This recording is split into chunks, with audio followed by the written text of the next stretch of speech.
Eu estou aqui sentado, tranquilo, com a Bíblia aberta, no Novo Testamento, na segunda carta de Paulo aos cristãos de Corinto. Por isso o nome da carta é Segunda Carta de Paulo aos Coríntios. E ele diz aqui do verso 18 em diante o seguinte: Ora, tudo provém de Deus, que nos reconciliou consigo mesmo por meio de Cristo e nos deu o ministério da reconciliação, a saber que Deus estava em Cristo reconciliando consigo mesmo o mundo, não imputando aos homens as suas transgressões, e nos confiou a palavra da reconciliação, de sorte que nós somos embaixadores em nome de Cristo, como se Deus exortasse por nosso intermédio. Em nome de Cristo, pois, rogamos que vos reconcilieis com Deus. Aquele que não conheceu o pecado, ele, Deus, o fez pecado por nós, para que nele, que é Jesus, fôssemos feitos justiça de Deus. Esse é provavelmente um dos textos mais pivotais, mais centrais, mais viscerais, mais essenciais do Novo Testamento. Porque ele faz declarações de uma natureza absolutamente contrária a tudo aquilo que os programas, projetos e sistemas religiosos ou de tentativa de colocar o homem em conexão com Deus propõem. Porque os sistemas religiosos propõem troca com Deus, barganha.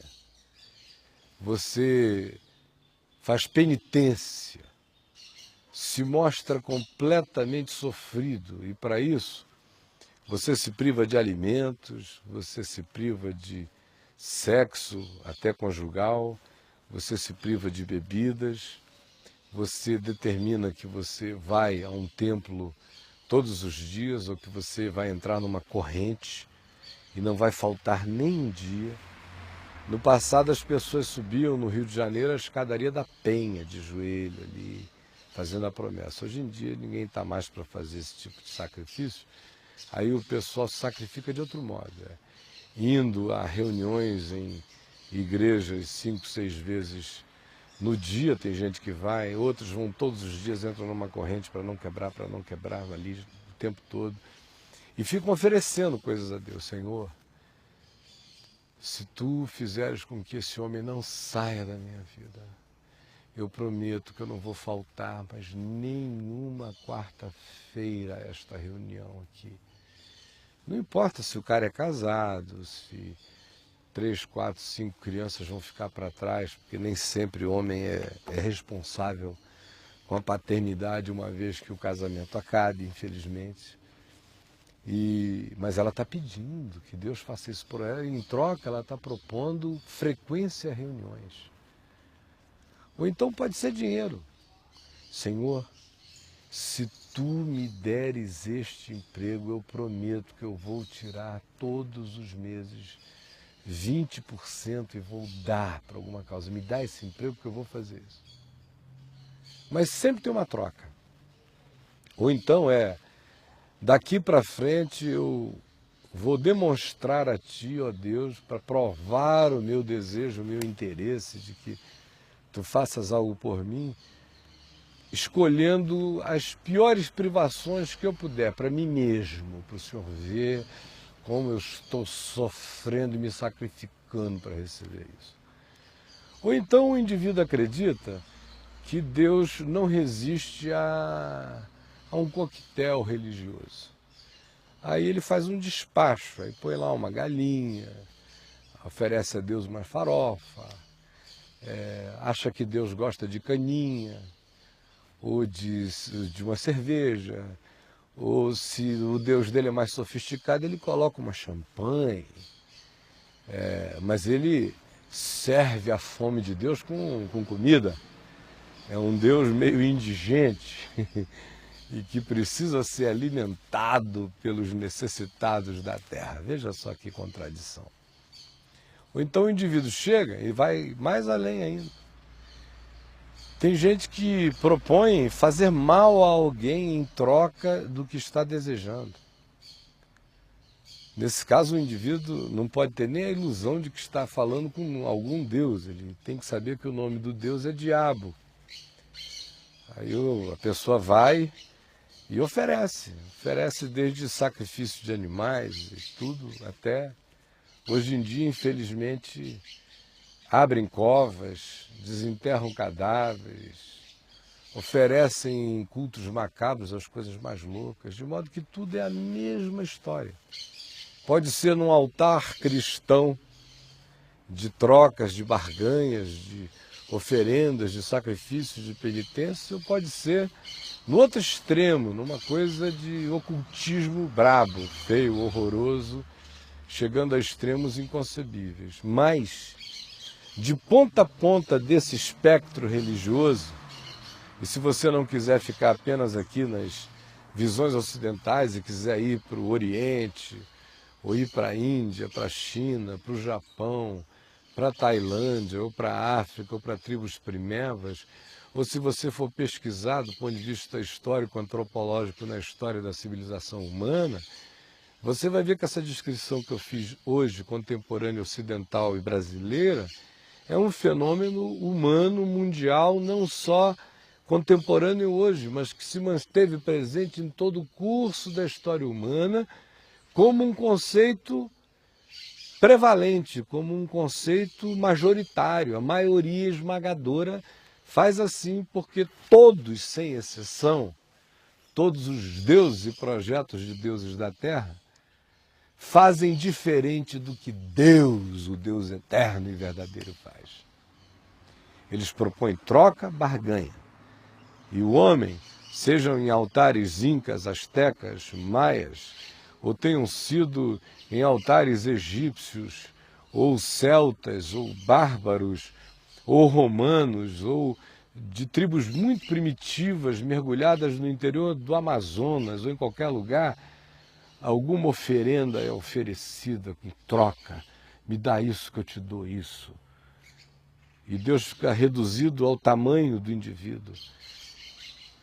Tem que ser um Deus que agora come comida de gente, que bebe cachaça, que tem prazer em ver um ser humano se sacrificando.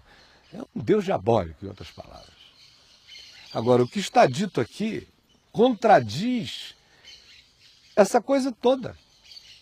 É por isso que não dá para alguém achar que pode crer em Jesus e crer no Evangelho e conciliar Jesus e o Evangelho com esse pacotão de autoflagelação, de serviços, de barganhas, de compra, de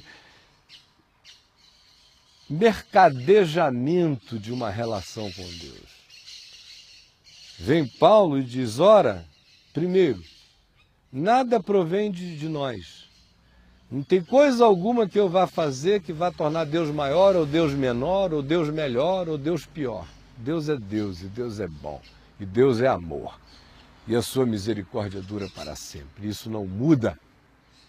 Ele, não tendo por quem jurar, jurou por si mesmo, de que as promessas dele não seriam mutáveis, permaneceriam. Então vem Paulo e diz, ora, tudo provém de Deus, tudo. É graça, é favor imerecido, vem do céu. Toda boa dádiva, todo dom perfeito vem do alto, descendo do Pai das luzes, em quem não pode haver nem mudança e nem sombra de variação, porque tudo provém de Deus, que nos reconciliou consigo mesmo por intermédio de Cristo. Provém de Deus e Deus é que se reconciliou com a gente. Não fomos nós que nos reconciliamos com Deus. Em momento algum, houve uma iniciativa humana se antecipando a qualquer coisa. O homem, na melhor das hipóteses, responde a Deus. Nunca propõe a Deus. Deus é que vem propondo desde antes da fundação do mundo, desde antes de criar qualquer elemento no cosmos. A palavra de Deus diz que o Cordeiro de Deus, o Cristo eterno, se entregou em sacrifício pela criação que ainda não existia e que ainda haveria, porque tudo provém de Deus que nos reconciliou consigo mesmo por meio de Cristo. Então esta é a primeira verdade que eu queria afirmar para você aqui. Quando a gente está falando de Jesus, a gente está falando do Evangelho, a gente está falando de algo que difere em gênero, número e grau de todas as outras propostas de busca e de reconciliação com Deus que existem na Terra, porque todas as outras têm um preço a ser pago pelo homem. No Evangelho é diferente, o preço foi pago por Deus. O Redentor é Jesus. Quem amou o mundo foi Deus. A iniciativa é dele, a proposta é gratuita. O benefício é graça, é favor imerecido. E a única coisa que o homem tem que fazer é responder com fé, crendo, aceitando que aquilo que está dito, que Jesus fez em favor dele na cruz, de fato é verdade. E que em Cristo ele está reconciliado com Deus, ele está perdoado, ele está justificado, ele está santificado, ele está pronto. Porque Jesus levou sobre si a iniquidade de nós todos. Tomou sobre si as nossas injustiças e doenças todas. E Paulo conclui aqui no texto que nós lemos, de uma forma extraordinária, quando afirma: aquele que não conheceu o pecado, que é Jesus, Deus o fez pecado por nós, ele tomou o meu lugar, encarnou tudo, pagou o preço de todas as minhas dívidas. Eu estou quitado, olha aqui para mim, olha para mim. Você entendeu? Quando eu digo que eu tenho certeza absoluta que se eu cair morto aqui agora, eu vou encontrar com Jesus, não é porque eu sou legal, não é porque eu entrei num concurso de bondades e passei no vestibular, ou fui bem colocado. Isso tudo é palhaçada. A figura pública do século passado que mais me impressionou foi Mahatma Gandhi, mais do que qualquer cristão, Mahatma Gandhi, que viveu o Evangelho com muito mais simplicidade, praticidade, verdade e sinceridade do que praticamente quase todos os cristãos que eu conheci. Como figura pública, então, não tem igual. Ele se distancia anos-luz de todas as demais que vêm. Até Martin Luther King está ali precisando chegar perto das sandálias de Mahatma Gandhi. Agora, Mahatma Gandhi era só um homem. A mulher dele tinha outra história para contar sobre os nervosismos dele, as inseguranças, as aflições, as relatividades, as lascívias, as cobiças, os ataques de luxúria. Tudo isso passou pela vida de um homem que tentou se manter firme no seu comportamento, mas dentro dele todos os movimentos humanos estavam presentes. De modo que ele está na presença de Jesus não é porque ele foi o Mahatma Gandhi, é porque a graça de Deus foi tão misericordiosa sobre ele que fortaleceu o espírito dele para se agarrar às verdades simples que Jesus ensinou e poder dizer depois para os cristãos: no vosso Cristo eu creio, eu não creio no vosso cristianismo. No entanto, Mahatma Gandhi não poderia chegar diante de Deus dizendo: olha, eu sou Mahatma Gandhi, muito prazer. Abre a porta que eu estou entrando, põe tapete vermelho, porque não é nada disso. Todos pecaram e todos igualmente carecem da glória de Deus. E a Escritura diz que se eu sou obediente a todos os mandamentos da lei, mas eu sou relativizado e fraquejo num deles, eu me torno réu de todos os demais, de modo que não há nenhum justo, não há nenhum sequer, não há ninguém que por si mesmo chegue e diga: eu agrado a Deus. Essa história não existe, é engano. E é um engano que a religião ensina, que o indivíduo pode agradar a Deus de si mesmo e por si só. O Evangelho diz o oposto. Ninguém consegue fazer isso. Por isso tudo provém de Deus. Eu não estava pensando em Deus, Deus é que pensou em mim. Eu não estava amando a Deus, Deus é que me amou. Eu não queria Deus, Deus é que me quis. Eu não tenho nenhum interesse em submeter minha vida a Deus. Foi o amor de Deus que me constrangeu a isto. Tudo provém dele e ele me reconciliou com ele de graça em Cristo. E uma vez que ele fez isso, eu sei que eu estou pago. Por isso eu tenho certeza absoluta de que se eu cair morto aqui, eu estou diante de Deus. Ninguém tem a menor dúvida disso. Isso não tem nada a ver com nenhuma virtude pessoal. Tem a ver apenas com fé na virtude absoluta de Jesus. Fé no que está completado, feito, realizado na cruz. Fé que todo escrito de dívida que havia contra mim, contra você, que constava de muitas ordenanças que nós não cumpríamos e quebrávamos, foram todos eles removidos e pregados na cruz com Jesus. Eu fui liberto disto, para que hoje eu possa servir a Deus com liberdade, sem medo, porque Paulo conclui dizendo, a saber, nós estamos reconciliados com Deus por meio de Cristo, porque Deus estava em Cristo, reconciliando consigo o mundo. O mundo. O mundo inteiro, cada criatura do planeta Terra, já está reconciliada com Deus em relação ao olhar de Deus para o ser humano. O mundo está reconciliado com Deus em Cristo, diz aqui Paulo.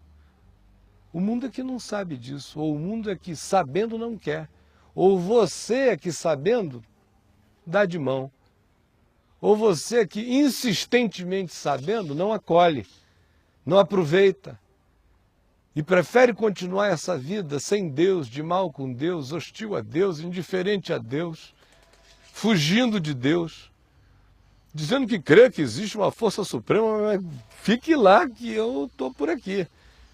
Como um determinado indivíduo, amigo da minha sogra, que estava morrendo, um oficial de marinha, e muito assim, estilo galinha, pegador de mulheres, não sei o que e tal, infartou. E aí foram pegando o cara, puseram na maca, levando para o hospital, e a minha sogra, muito preocupada em dizer a ele uma palavra de Jesus, ficou ao lado da maca, andando, e dizendo a ele, almirante, almirante, chame por Jesus, almirante, chame por Jesus. Aí ele virou para ela e falou, Lisete, por Jesus eu até que chamo, desde que ele não chame por mim. É basicamente assim que o pessoal fica. Eu chamo por Jesus se ele não me chamar. Eu quero mais é ficar o máximo de tempo possível longe dessa história de Deus que eu puder. Ou me diga que você que está me assistindo não é assim. Você está aí até gostando, achando legal e tal. Eu recebo aí um monte de e-mails de pessoas dizendo, olha, maravilha, você fala, eu sinto, que é verdade, que você está sendo sincero. Amém. Mas a maioria fica só nisso, não querem dar passos nenhum na direção dessa reconciliação com Deus. E eu estou aqui hoje, conforme Paulo disse que ele mesmo estava. Ele que nos reconciliou consigo mesmo em Cristo, nos tornou ministros da reconciliação. Eu estou aqui como um ministro da reconciliação. Não troco isso por nada. Se me chamassem para qualquer coisa, durante muitos anos da minha vida me chamaram para um monte de coisas, para me candidatar a tudo que você puder imaginar, com chances extraordinárias de fazer, até com certa facilidade, o que eu quisesse nessa área. Nunca isso me passou na mente por um segundo como uma tentação. Porque eu jamais trocaria nenhuma outra situação por esse privilégio que Deus me deu de ser ministro da reconciliação. De estar aqui chamando você como um servo da reconciliação. Dizendo, olha, venha para Deus, porque Ele não está de mal com você. Porque Ele já reconciliou o mundo consigo mesmo em Cristo. Porque está tudo pago, consumado. E o que você está ouvindo aqui hoje é um convite para que, por fé, você se reconcilie com Deus. E de todo o meu coração eu rogo a você que não perca essa chance. Não deixe o Evangelho na sua vida ser uma informação que não foi aproveitada, mas que ele seja a palavra da vida, que revolucione o seu ser, que faça a abolição do medo, que reconcilie você com Deus e ponha você num chão de paz, uma vereda que pouca gente escolhe, mas que é caminho de vida para você, aqui, hoje, já, agora, nesse momento. Se você crê, pegue. A fé é a mão do Espírito. Você, com fé, pega tudo. Se aproprie, pegue, em nome de Jesus.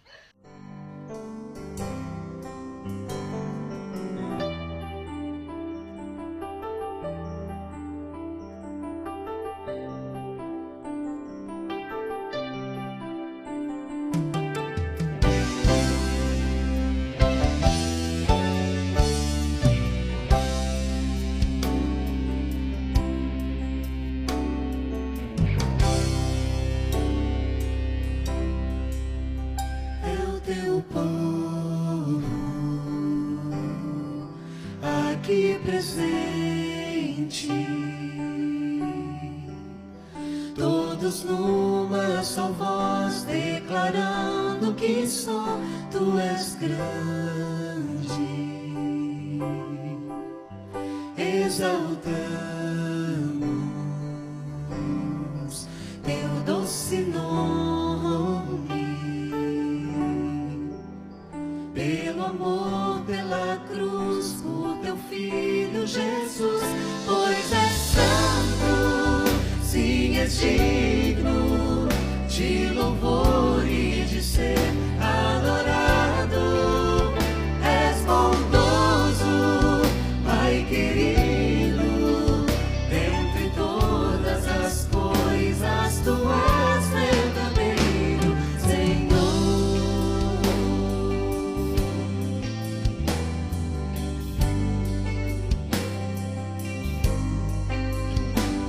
Teu povo aqui presente, todos numa só voz declarando que só Tu és grande, exaltamos Teu doce nome.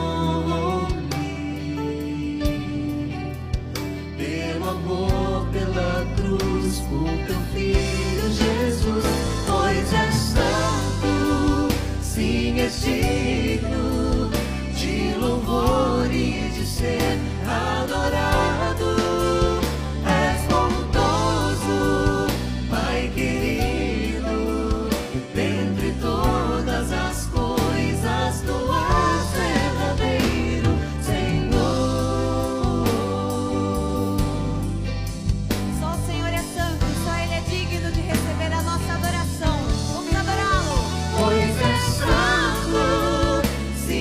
digno de louvor